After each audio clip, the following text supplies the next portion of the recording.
Welcome to Chair Chats, an online web series hosted by me, Jamie Harrison, the chairman of the South Carolina Democratic Party. Our goal in this series is to begin to look at political leaders, activists, and people involved in politics in a three-dimensional manner. We will move past the political caricatures to get to know the individual. So now, let's chat.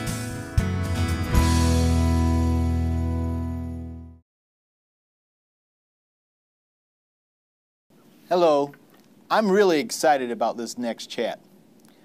I met our next guest when I was in 11th grade in National Honor Society in Orangeburg-Wilkinson High School.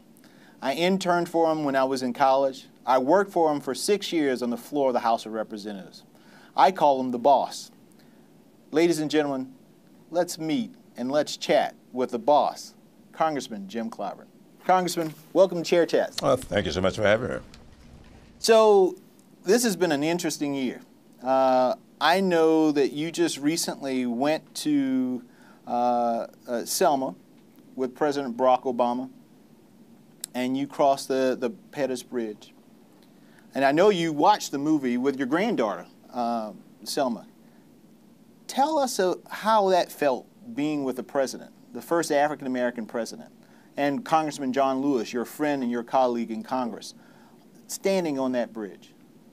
Well, it was almost surreal. I had gone to the pilgrimage, we call it, several times before. As you said, the second time I watched the movie, I watched it with my granddaughter.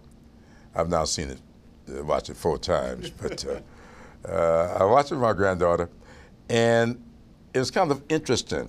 She wasn't all that connected to what was going on, even during the preliminaries, and she was there doing what high school seniors do, playing with her iPhone, whatever she had, until that bomb went off in the church. And then she straightened up, she put the phone away, and she started watching the movie. Wow. The next morning I got a call from her asking could I have lunch. So your granddaughter asking you for lunch? Asking me could I meet her for lunch. I said, yes, I guess I can. And she suggested a time, I suggested another time. And she said, well, I can't go at that time because I got to go register and vote. Wow. When I got to lunch, she brought 3 of her friends with her.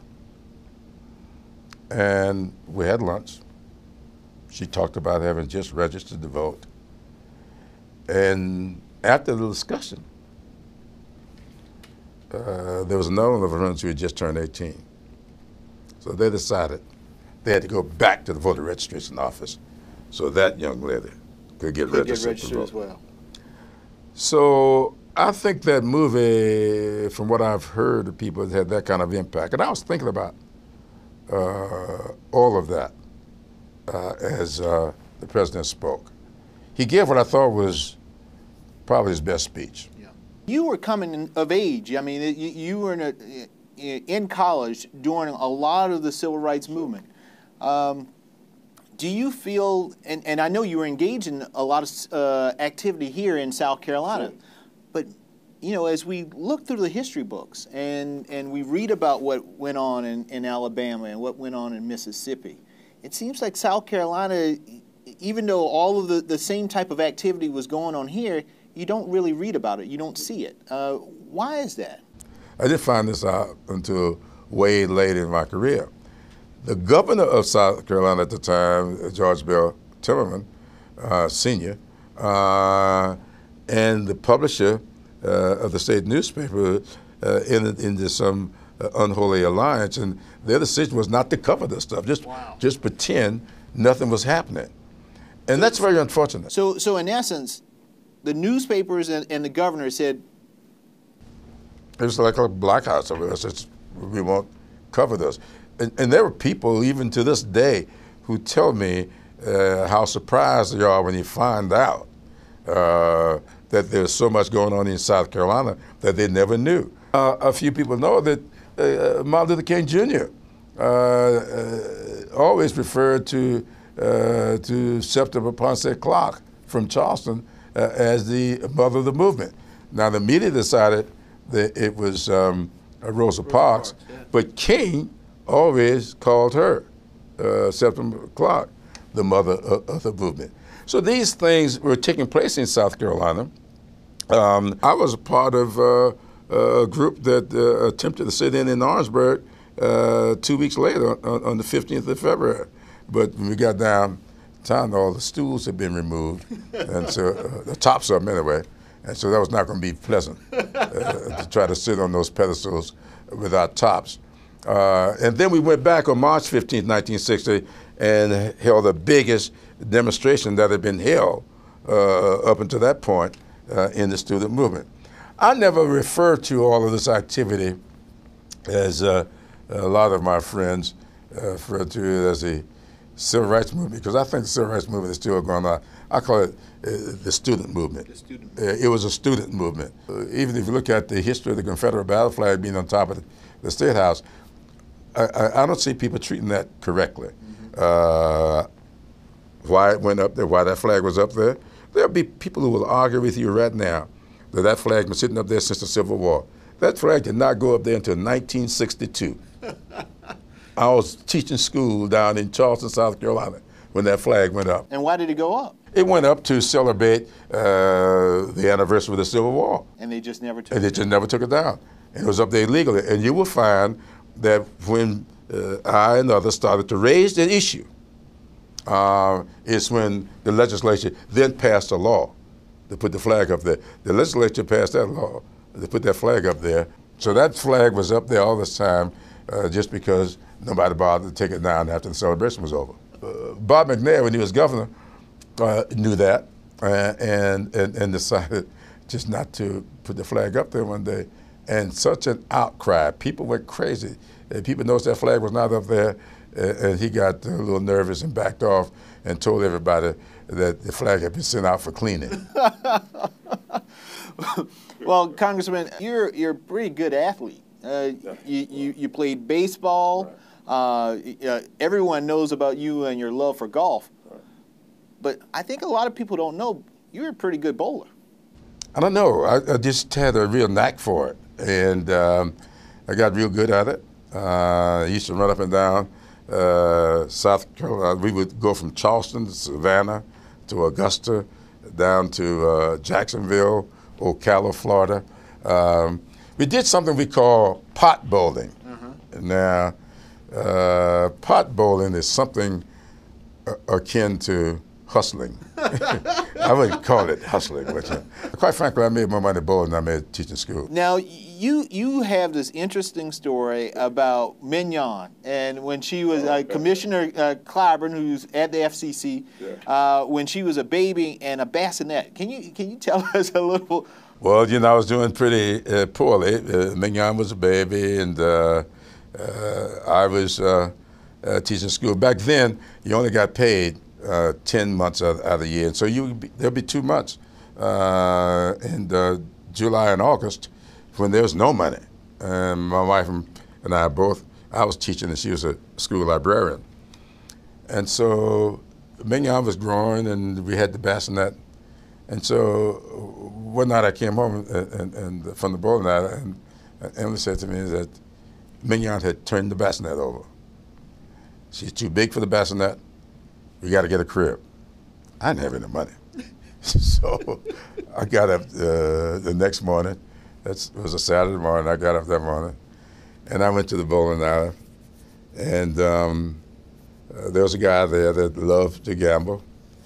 And I said, well, I think that I can get that crib today.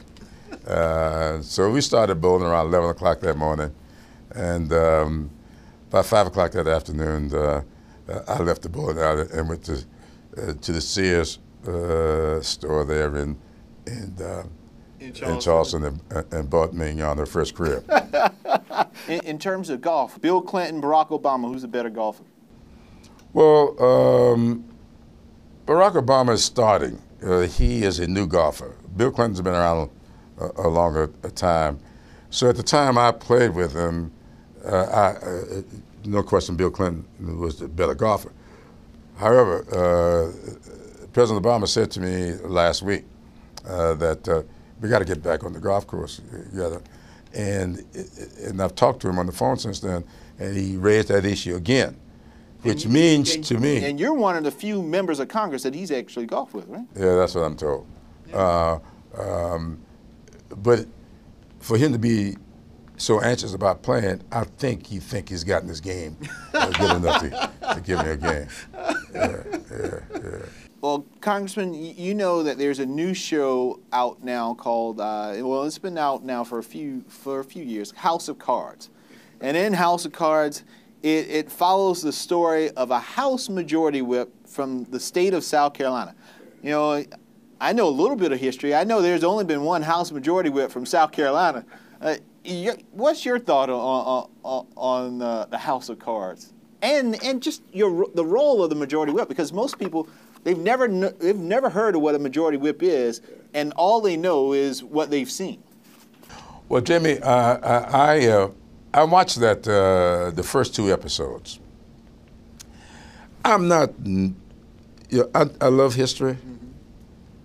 I've seen Selma, as I said, 4 times. I've seen Lincoln. I watch historical stuff. I have a hard time watching stuff that just can't possibly be real. and all that stuff in House of Cards, it just can't possibly be real. And so I stopped watching. I have not watched anything but the first 2 episodes. Now, I thought I was going to watch them all, so I went and bought Netflix and all that kind of stuff. I think that's what you call it. But I ought to get my money back because I had downloaded a single thing since those first 2. But, you know, the whip's job is to count the votes, whip the votes. Mm-hmm. That is, try to get people to vote the agenda. You need 218 votes in the House for anything to pass, and your job is to get to 218. And of course, you remember, because you were my floor leader when I was whip. That can be a tough job sometimes, because people come to Congress, come to that hall, 435 people from all over the country. They come from different backgrounds, different demographics, and they don't all see the world the same way. Yeah. And so to be an effective whip, I think you've got to be able to sit down with a person and let them know what it is that's in the legislation. And you got to tell them where the legislation can be helpful and where it may be harmful. And if you know something about somebody's district, and you know there's something there that could very well be a problem for them, you got to tell them. I don't think you should ever allow anybody to be surprised by something in the legislation. So if they are going to take risks, they got to know they're taking the risk. Do you think all whips do that? I don't think so. I don't think so. But I just think that that's what you should do. You should do. You just shouldn't ever, in any way, mislead people on the vote. A lot of people blame Obama for the bank bailout. That happened in 2008 under George W. Bush. And we did a deal because that was going to be a tough vote. And we Democrats pledged X number of votes. The Republicans pledged X number of votes. And when that vote went up on the board that night, and the Republicans did not come with the votes they said they were going to come with, we had the votes that we said we were going to give. And because they didn't come up, we failed. The vote went down. We went home over the weekend, though, came back the next week, and Democrats put up the additional votes that were necessary for it to pass, because we knew what would happen to this country if we didn't pass that law. We would be in worse shape as a country than we were in the Great Depression, 1929. Yeah. when you think about it, that was a historic moment where we could have. Sure. People were numb. I'll never forget. I was getting ready to fly home, and got the call from Nancy Pelosi, summoning us to her conference room. I had no idea what. So we walk in that conference room, and I looked. There was Bernanke, Paulson. I'm looking, what is this? You know, and they told us, hey, the country is about to collapse. The financial institution is about to collapse. And they told us, we got to do this, or we would be back where we were in 1929. And I sat there, I'm listening, and everybody listening. When the meeting ended, everybody just kind of rose. Nobody talked to each other, walked out of the room. I went straight to the airport and sat there and just waited on my plane home. And I got home and I said to my wife, I said, hey, something's bad about to happen. It was a numbing experience. I just can't explain how I felt. I don't think I was feeling anything. Yeah. Congressman, you know, I know a lot of folks have met their significant others, their spouses, in a lot of different places. You met your wife where? In jail.